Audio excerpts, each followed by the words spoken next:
It's crazy how we all get the chance to wake up in the morning. No one tells us when to brush our teeth. No one tells us when to take a shower. No one tells us when we have to eat. No one tells us when we have to go to sleep. But yet we look right in our backyards. We have over 160 people living in tents. We have people that, come from different cultures, different backgrounds. But yet they all come together to live at Tent City. You see, this tribe, I love them. I love them for a specific reason, because my love for them is different. My love for them is a different shade of love. And a lot of people don't understand why I chose to love on people that are voiceless. But that's the simple reason why I chose to do it.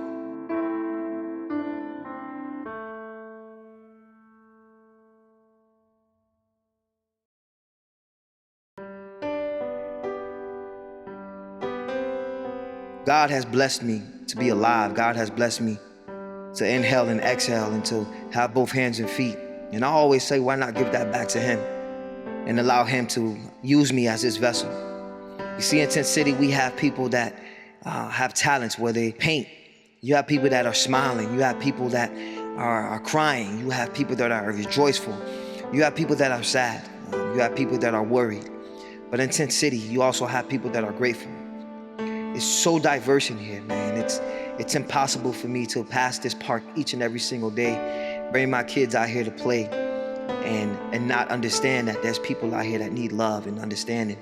There's people out here that need that agape love, that need that unconditional love to get past those situations that they're going through.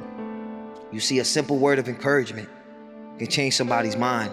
A simple word of encouragement can stop somebody from committing suicide. And you hear that. In all of these stories, you hear that. Unfortunately, we weren't able to get each and every story in John Prince Park today, because mind you, it's 160 plus. But at the end of the day, you got a snippet. And once this pandemic is over, you guys will be able to, flow with me and come through Tent City and understand. But this short film documentary is just to show you a perspective of what it feels like and what it looks like to feed, what it looks like to love on those who felt like they stopped loving themselves. I pray that you guys enjoy this documentary. And one day I get to open my eyes, look outside my window and witness everyone entering and coming out their tiny homes. But for now, A Different Shade of Love will continue to strive, will continue to empower, will continue to love on those who felt like they lost it a long time ago. Different Shade of Love.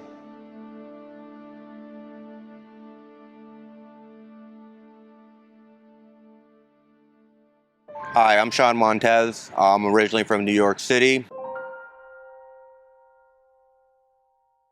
Looking at you, if I would have seen you in the street, I would have never thought that you were homeless. The perspective of everybody is that homeless look a certain type of way. So how did you become, victim to homelessness? Well, when the coronavirus came out, they started laying off, and then they actually just closed everything down. So I'm a chef by trade, the one job that I thought I would always have a job, and I just got myself in that situation. Everything hit so fast, I didn't have the savings, so I ended up on the streets, and then, eventually, like I said, I heard about Tent City, so that was at least a place to put my head down, rest, and try to feel safe. Tell us a little bit about Tent City. Well, to me, Tent City's been all right. They come down with a lot of organizations, as far as the showers, so forth. We got restrooms. We get fed, and the area I'm in is pretty quiet. I mean, I can't complain. A lot of veterans, and other people I've met, in the same situation as me, just trying to find work and, get back out there. What would you tell somebody that views you guys as lesser or not equal as the working class? What would be your conversation with someone like that? That's difficult. I mean, when you lose everything, it really hits at home. When you lose everything, and it takes you a while to even adjust to that. So I mean, I never really gave that much thought until I got into that situation. But for the most part, most people are they're genuine good people. I mean, most of them are in the same situation, and they don't want to be in that situation. They want more for themselves. Some people have families and elderly couples, especially the elderly. You know, I mean, for losing everything and then trying to have to be out here. Gonna stay down here in Florida? What does it look like in your future? Well, if everything goes back to normal, I look forward to just working, having my own money in my pocket, be able to eat when I want to eat, sleep when I want to sleep, and just pay my bills. My name is Margaret. My husband and I have been in Tent City for about 8 months now. Tell me a little bit about yourself and your perspective on Tent City and how you got there. Well, it's just, we never thought we'd be there, first of all. You know, we were just regular people. We had jobs. We've been working for the same place for years. Everything was going good. You know, we had a vehicle, we had a job, we did normal stuff. And then basically in a blink of an eye, within a week, we lost everything. The place sold and the people brought in their own people to run the place. So we no longer had a job or a house or a savings, and we were just kind of left out in the cold. The fact that you have someone here with you, that your days are easier a little bit. Absolutely, but we have a special relationship because we are such a team. We are completely open and honest with each other. We're the type of people that can live together, work together, and be together 24/7. Describe your morning, describe your afternoon. How does it look like? Walk us through it. Well, in the mornings now, we get up and of course we meet you, wonderful gentleman that comes and helps feed all of us there. There's a lot of people there. Seeing you come out there gives other people hope and encouragement that you fight for us and for no benefit of your own. Nothing. And yet every day you try so hard to be sure that everybody there gets a meal. Well, it just so happened this afternoon, I was out with the cars and the gentleman rolled up and I didn't notice. I look over and he's talking to my husband. And I walk over and honestly, I could tell he was familiar, but I'm like, who is he? And I went to walk away and I'm like, wait a minute, I met him a couple weeks ago. So I go back over and he's like, yeah, I wanted to talk to you. I got a proposal for you. And I'm like, oh, okay, what's this? Turns out the gentleman owns a inn and he offered my husband and I both a job and a place to stay, rent-free, providing we live on the property. I manage it, and he does maintenance there. Let's go! Yes, glory to God. God is good. So basically, you got the same job that you lost, That we but lost. you got it in a better place, in better environment during a pandemic Yes, because you gave just a little bit. You gave just a little bit. You know what I mean? You appreciate what you guys received, and now you're reaping what you sowed. and it's an amazing feeling. We are just so happy and so excited, Let's and go!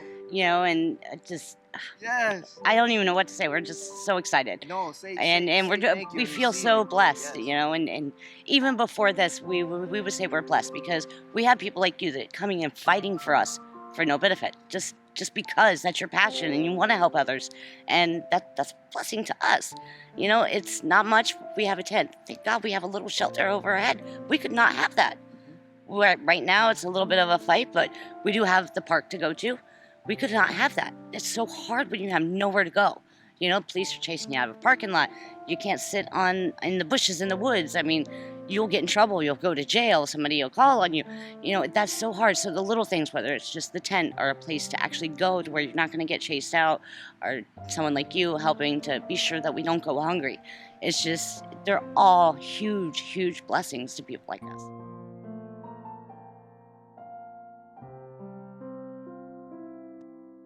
Hi, my name's Robert. I've been homeless for 21 years. I've been in John Prince for 6 years. A lot of people have told me that you're the real OG in the park, meaning that you've been in the park for a number of years. You have a lot of great stories, a lot of sad stories, a lot of ups, a lot of downs. And first time I met you, man, you kind of analyzed me a little bit before you let me in. So I appreciate you letting me in. And tell us a little bit about that, how you got into the park and your background, if you don't mind sharing. Well, I was a carpenter for 40 years. I was married. I got divorced in 2000 and went homeless after I got divorced. It's been almost 21 years now, homelessness. I went to California, Mexico, New Orleans. I've traveled the eastern seaboard from California to New York on my feet. So no traveling any other way but my feet, and God leading my way. So it's been a long journey. This story is probably going to touch a lot of people. I think it will, because you said 21 years homelessness, and there's a lot of key factors that you spoke about. One being alcoholism, and I can relate to that in a way. What got you to that point? Was it the divorce? Was it a situation that happened prior to your marriage? Like, what got you to that point? It happened before I got married. My parents were alcoholics, and they brought me into it, and just seeing them all the time, my dad buying liquor for me at a young age. So it was rough, but I just held on and just kept going. I finished school to the 11th grade. So, but other than that, I've been on the streets since I was 14 years old. So my life with the alcoholism was long and severe. I've tried plenty of programs, and they just don't seem to work for me. So I always seem to quit them and just go right back to drinking again, because that's what kills a lot of my pain. So, and pain is an understatement in my book. So I go through it every day. So my body's broke down.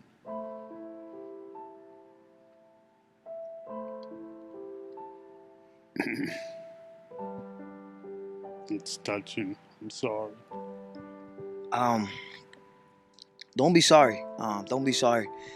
Like I said, I can relate with you, Bob. I really can. But you know what? You know what's so beautiful about this story is that you got people like Will. You got people like Frankie. You got people that look at you and see life.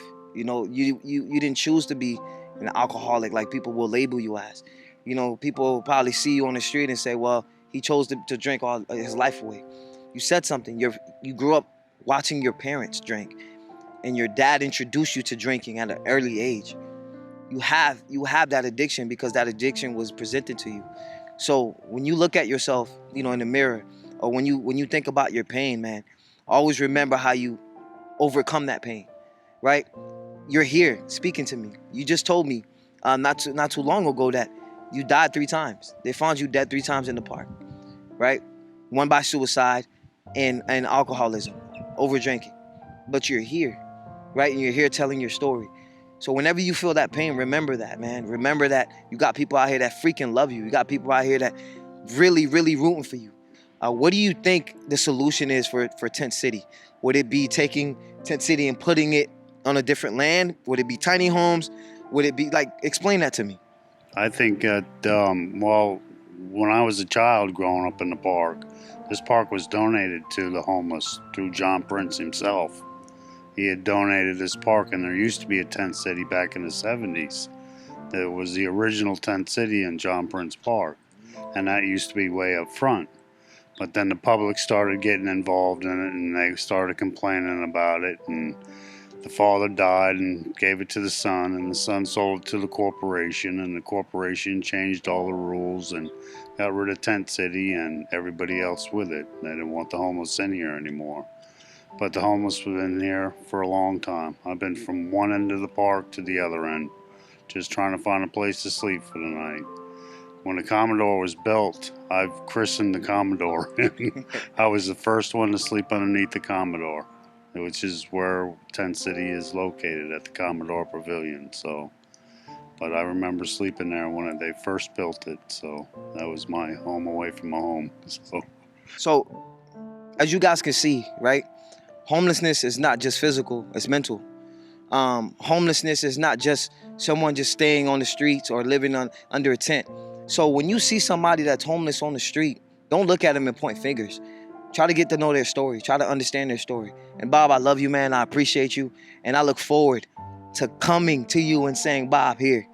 Whether it's a keys to your home, whether it's keys to a car, whether it's keys to wherever it is. But I look forward to being in the midst of your story and watching you grow, man. So much love, my brother. Thank you. Thank you so much.